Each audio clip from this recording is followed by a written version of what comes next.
बढ़िया भव्य रूप से अपना व्यापार करिए। आप सार्वजनिक जीवन में भी आना चाहते हैं, राजत्व भी भोगना चाहते हैं, अधिनायक भी बनना चाहते हैं, और फिर ये कहते हैं जनता के सेवक हूं। ये आडंबर नहीं चलेगा। भाजपा का ही सवाल नहीं कि भाजपा के लोग बंद हो गए या कांग्रेस के लोग बंद हो गए। अगर इस देश का आम आदमी भी, इस प्रदेश का आम आदमी भी मुख्यमंत्री से कोई बात कहना चाहता है तो क्या समस्या है? ऐसे ऐसे दृश्य मुझे विचलित करते हैं। मायावती जी मुख्यमंत्री थी, उनकी कार के पास एक महिला आ गई रोती बिलखती, तो उसको उठा के फेंक दिया गया। ये कैसी नादिरशाही है भाई? कैसी नादिरशाही है? एमएलए, एमपी, मंत्री, भूतपूर्व मंत्री, वर्तमान मंत्री चाहेंगे तो ज्ञापन डाक बंगला में दे आएंगे। मैं दीक्षित जी की बात से सहमत हूं। अरे ननकू कहां जाएगा जो सब्जी बेचता है? उसकी बात कोई सुनेगा कि नहीं सुनेगा इस मुल्क में? कहां जाएगा रफीक? कहां जाएगा जुम्मन? प्रदेश कांग्रेस कमेटी का अध्यक्ष मिल लेगा, लक्ष्मीकांत वाजपेयी जी मिल लेंगे, जयंत चौधरी मिल लेंगे, चौधरी अजीत सिंह मिल लेंगे, स्वामी प्रसाद मौर्य मिल लेंगे, नसीमुद्दीन मिल लेंगे मुख्यमंत्री जी से, और ननकू और रफीक कहां जाएंगे इस प्रदेश में? ये कौन सी बात है? आप राजा हो जाएं तो लोगों से कट जाए, उनकी आवाज नहीं सुने। इस देश में राजत्व की सबसे उद्भट परिकल्पना राम ने दी थी, जिसको गांधी ने कहा कि मैं राम राज्य चाहता हूं। आज कांग्रेस के मित्रों को उस पर ऐतराज होता है, जब से भाजपा वालों ने मंदिर का राज छेड़ा तब से। ये गांधी को भी छोड़ दिया, वो हिस्सा गांधी की किताब से भी डिलीट कर दिया। लेकिन गांधी ने कहा था, और राम ने क्या कहा जब राजा बने? दीक्षित जी इस बात की से सहमति जताएंगे। राम ने कहा कि जो अनीति कछु भाकहूं भाई, तो मोहि वर्ज्यो भय बिसराई। भय मुक्त होकर मुझे टोकना अगर कुछ गलत करे। और आज के ये राजा सुनना नहीं चाहते, सुनना नहीं चाहते। अरे अभी कुछ समय पहले वो पश्चिमी उत्तर प्रदेश में यही कुछ कन्या विद्याधन या मेरी बेटी उसका कल का कुछ पैसा बट रहा था। आपने बुरके उतरवा दिए महिलाओं के। आपके मुलाजिमों ने, अधिकारियों ने, दरोगा, सिपाही और सीओ जो होते हैं तैनात, क्यों? क्योंकि आपको काला कपड़ा बर्दाश्त नहीं। तब आजम खान साहब की भी बंडी उतरवाएंगे, ये काली बंडी पहन के आ जाए थे। क्या करेंगे? जीडीए के वाइस चेयरमैन हमको दिख रहे थे, वो भी काला कोट पहने थे। कल को अगर ऐसी असुरक्षा की मानसिकता होगी तो इनको भी कहोगे सफेद शर्ट में जाओ, काला कोट बाहर रख के जाओ। अरे मुझे तो ये करेंगे। मुझे तो अमिताभ जी वो वाकया भी याद है कि 10वीं पास एक बच्चे ने अखिलेश जी का मोबाइल नंबर कहीं से जुगाड़ लिया होगा, उसने मोबाइल नंबर। हाँ, उसने एक एसएमएस किया कि साहब आपने कहा था टैबलेट देंगे, कब तक मिलेगा? और मैं तो 10वीं पास हो गया हूं, तो अब अगर मुझे आप टैबलेट दे देंगे तो मेरा थोड़ा सा ठीक ठाक काम हो जाएगा, अच्छा पढ़ लूंगा। बस ये उसकी खता थी। पूरा प्रशासनिक अमला सारा काम धाम छोड़ के लग गया कि साहब नौजवान, ऊर्जावान, समाजवाद का नया चेहरा अखिलेश जी के एसएमएस पर, मोबाइल फोन पर ये एसएमएस भेजने की गुस्ताखी, ये अपराध किसने कर दिया? उस बच्चे को उठा लिया, 16 घंटे पूछताछ की उसने आतंकवादियों की तरह, बिना पानी पिलाए, और तब छोड़ा उसको। मैं वही कह रहा हूं, फिर किसी कलावती के यहां झोपड़ी पे फोटो खिंचाने की, जाके फोटो खिंचाने की का आडंबर क्यों? फिर क्यों कहते हैं गरीब की सरकार है? क्यों कहो आम आदमी की सरकार है? क्यों कहो मजलूमों अकलियत की सरकार है? क्यों ये कहिए राजतंत्र है, मेरे हाथ में राज आया है, 5 साल तो जो मन आएगा वही करूंगा, चाहे जहां खूंटा गाड़ू। अब तो पूर्ण बहुमत, तो ये बोलिए ना, पूर्ण बहुमत। क्यों शर्म है, क्यों संकोच है? एक बार घोषणा कर दीजिए कि भाई मेरी सरकार, मेरी मर्जी, जैसे चाहूं वैसे चलूं। और मीडिया वालों के सामने तो बोल ही चुके हैं ना, जब हम लोग सवाल पूछते हैं दीक्षित जी, तो नहीं, सारी गलती मीडिया की है। चाहे ओम प्रकाश सिंह हो, चाहे रामगोपाल यादव हो, चाहे शिवपाल सिंह यादव हो, चाहे राजेंद्र चौधरी हो, ये स्वयंभू अधिष्ठाता समझ बैठते थे। अजब हाल है। मैंने देखा पुराने समय के नेताओं को देखे, वाजपेयी जी को देखे, मैंने जब जिस दिन उनके खिलाफ मेरी खबर गई, उसके अगले दिन मिला तो वाजपेयी जी मुझसे और स्नेह से मिले। नरेंद्र तिवारी में सैकड़ों उदाहरण बता सकता हूं, कभी शिकायत नहीं की। मायावती जी मुख्यमंत्री थे, उत्तर प्रदेश में प्रेस कॉन्फ्रेंस थी, मैंने ताज कॉरिडोर पे एक सवाल पूछ लिया, नाराज हो गई। पूरा मामला हड़कंप मच गया, पीएल पूनिया से लेकर सब लोग भागने लगे। अरे बोले बॉस क्या पूछ लिया आपने? मैं अपने प्रदेश के मुख्यमंत्री से सवाल भी उसकी मर्जी से पूछूं? देखिए जी, ये कैसा लोकतंत्र है? मुझे समझ नहीं आया, ये कैसा समाजवाद है?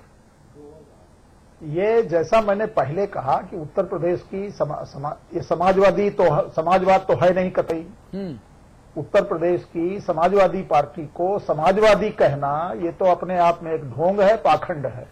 ये सरकार बुरी तरह से डरी हुई है, इसलिए पत्रकारों के प्रश्नों के उत्तर, इसलिए आम जनता इनसे पत्रकारों मिलने- के प्रश्नों के उत्तर वो टैबलेट और लैपटॉप उनके घर में भिजवा कर दिए जाते हैं। ये सरकार किसी भी- विपुल खंड में पत्रकारों के नाम प्लॉट निकाल दिए जाते हैं। ये सरकार किसी भी ये व्यवस्था सूरत में उत्तर प्रदेश में जनतंत्र नहीं चाहती। और जैसा अभी अमिताभ जी कह रहे थे कि सरकार का मंशा ये है कि हम 5 साल के लिए आ गए हैं, हमारा बहुमत है, हम जैसा चाहेंगे वैसा इस प्रदेश को चलाएंगे, मनमानेपन से चलाएंगे। अब भारत का संविधान सरकार को जवाबदेह बनाता है, विधानसभा के प्रति जवाबदेह बनाता है, विधान परिषद के प्रति जवाबदेह बनाता है, पत्रकारों के सामने जवाबदेह बनाता है, संपूर्ण जनता के प्रति, एक एक नागरिक के प्रति हमारा संविधान, हमारी संसदीय परिपाटी जवाबदेह बनाती। उत्तर प्रदेश की सरकार श्री अखिलेश यादव की और उनके पूरी पार्टी ये मानकर चल रही है कि नहीं, हम किसी के भी सामने जवाबदेह नहीं है, हमको जनता ने बहुमत दिया है, विपक्ष की कोई दीक्षित जी, आवश्यकता नहीं है यहाँ पर। दीक्षित जी, ये सरकार है, ये बीसीसीआई नहीं है। ये सरकार है हमारे वोट से चुनी हुई, ये बीसीसीआई नहीं है कि घपला करो, घोटाला करो और बंद कमरे में होटल के मैच फिक्सिंग करके बाहर आ जाओ। नहीं चल सकता। ये हमारे यही वोट से सारे चुनी हुई सरकार है। ये 10 पैसे वालों की, लंबी गाड़ियों वालों की मंडली नहीं है बीसीसीआई कि जहां बैठकर काला सफेद करते रहो। बिल्कुल ठीक कहते हैं। और इसीलिए भारतीय जनता पार्टी और उत्तर प्रदेश का विपक्ष समूचा का समूचा इस सरकार के विरुद्ध सड़क पर है। और आम जनता स्वतः स्फूर्त, हम राजनीतिक दल, राजनीतिक कार्यकर्ता जहां जहां आंदोलन कर रहे हैं वो अलग बात है, लेकिन आम जनता स्वतः स्फूर्त बिजली के सवाल पर, कानून व्यवस्था के सवाल पर सड़कों पर आ गई है। और समाजवादी पार्टी की सरकार बुरी तरह से डरी हुई है, बुरी तरह से थर-थर कांप रही है, हर मामले में डरी हुई। अखिलेश जी, मुझे अभी तक सॉल्यूशन समझ नहीं आता, दिक्कत कहां पर है। हम समाजवाद का उजला चेहरा देखते हैं, हम साइकिल पर जोर से पैडल मारते हाँफते उस नौजवान को देखते हैं जो मुख्यमंत्री है आज, जिसने डीपी यादव जैसे बाहुबली को पार्टी में आने से रोका था। तमाम बड़े बड़े खलीफाओं की मर्जी मिलने के, स्वीकृति मिलने के बावजूद नौजवानों का भरोसा बढ़ा, अखिलेश जी के चेहरे पर वोट गिरा, लेकिन फिर बोतल नई, शराब पुरानी। अतुल जी, बड़े छोटे छोटे डिसीजन से ही जनता का मानस बनता है। हाँ। अभी देखिए, ये सरकार को ये कहने में हमें जरा सा हिचक नहीं है कि बड़ी अनमेच्योर्ड गवर्नमेंट है ये। अब मैं आपको एक छोटा सा उदाहरण दूं कि अगर कल, आज मुख्यमंत्री का दौरा गाजियाबाद में है और एक दिन पहले रात को मेन विपक्षी दलों के बड़े नेता अरेस्ट होते हैं, तो हमें नहीं विश्वास है कि बिना मुख्यमंत्री के जानकारी में नहीं होगा, जरूर होगा जानकारी में। पहली चीज, उनकी जानकारी में रहते अगर अरेस्टिंग हो गई, माले जानकारी में नहीं था तो पहुंचते पहुंचते उनको जानकारी हो गई होगी, क्योंकि सुबह से मीडिया पे आने लगा था। तो अगर वो कहीं अधिकारियों से ये कहते कि ठीक है, रोके हो, डिटेन किए हो, फला जगह मुझे आते जाते ले आओ, मैं उनसे मिलना चाहता हूं, तो आज हम आप जो डिस्कस कर रहे हैं इस सरकार की बखिया तब उदाहरण, उनका बड़प्पन आज ये इशू जस्ट रिवर्स हो गया होता। हाँ। और वही होता है कि परिस्थितियों को कैसे, सेनापति वही बेहतर होता है।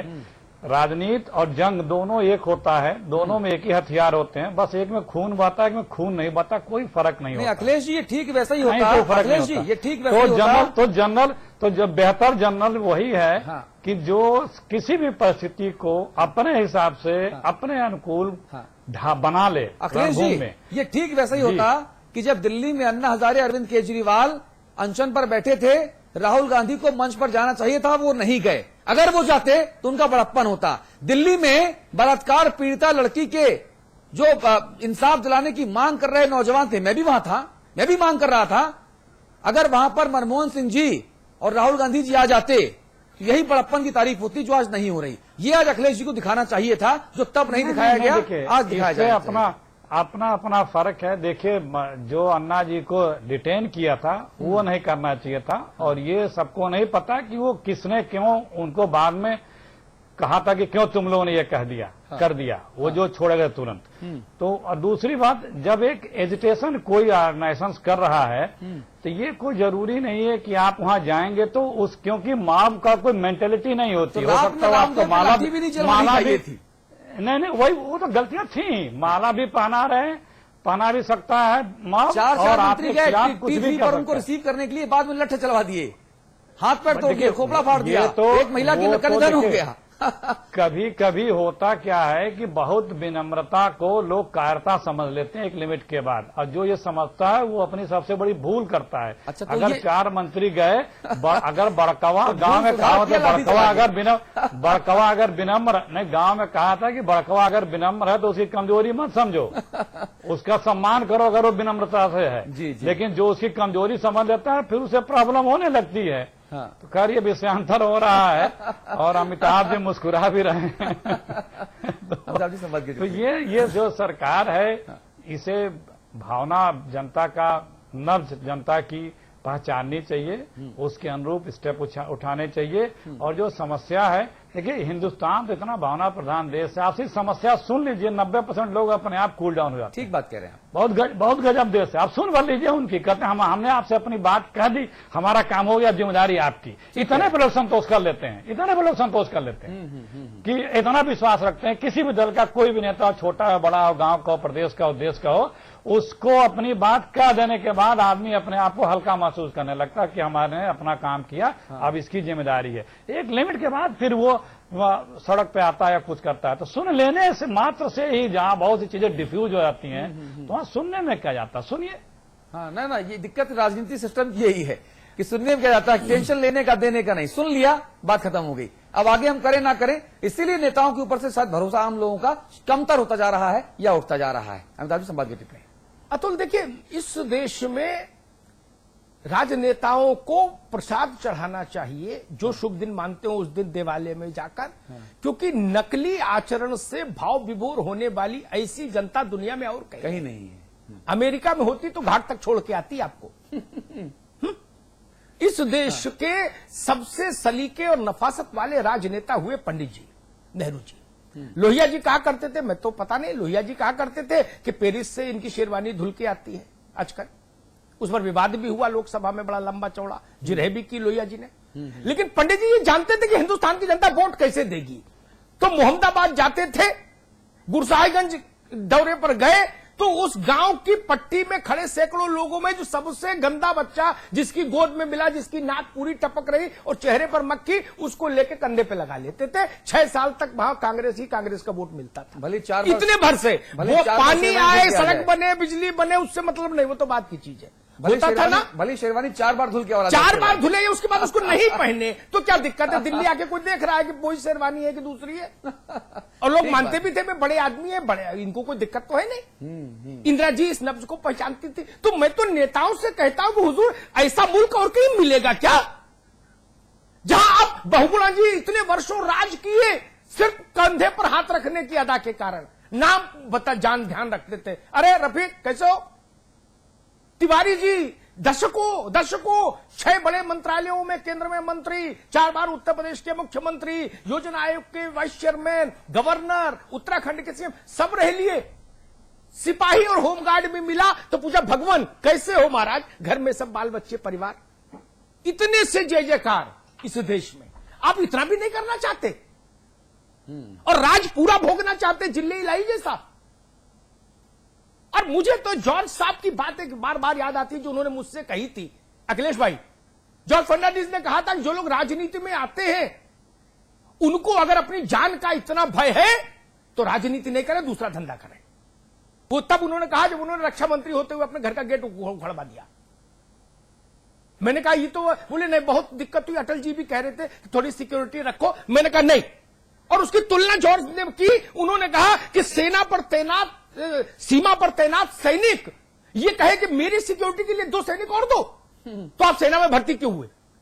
जनता के लोग जनता से बचना चाहते हैं, उसके बीच में पुलिस को खड़ा करना चाहते हैं।